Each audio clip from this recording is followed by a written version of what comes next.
Shotoita kuna Masquera sweet. Tatera masquerao. Kosolo unongopinda umurese wangu. Murese wangu tu. Sereza kanaka rene rume. Sinuku fambere.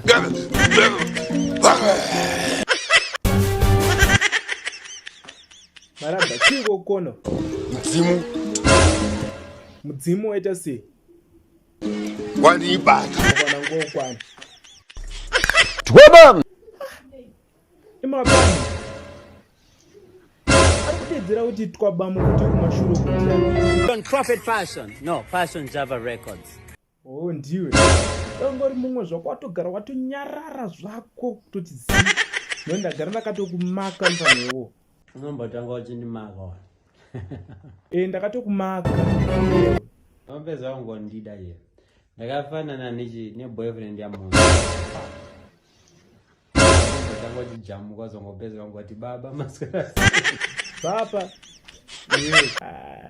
Kamprofita ke. Profita inema. Inini. Iwewe. Utambisa futi nguwe vamwe futi vana vadodzidza. Tibvirapo. Daf. Mukomana agara mumashure kwako anonzani? Nagawa. Senzeni. Batsiroka Zimbabwe. Anonzi Passion Java. Munhu yane mari dzake. Senzeni zvako senzeni. Wagona.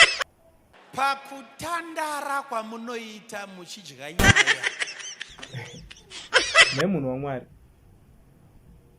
Vanhu vakudya futi nyaya. Musadaro imi. Verenga nhamba yemapiston nema plug ari kufaya naasingafaya. Nekuti Passion Java Passion Java dzakatamba nepwere chete. Twabam. Oh, skuda. Mazvino nomega kuti hana kukwana mufeso. Rakadzura. No one is perfect. Kuna isoja alafu kana uchitaura kudaro. Leka respect. But no one is perfect. Ndizvo kuedza kutaura. Ora hazvo shuwa nekuti pepa ichitoda kana respect chaichai. Yeah.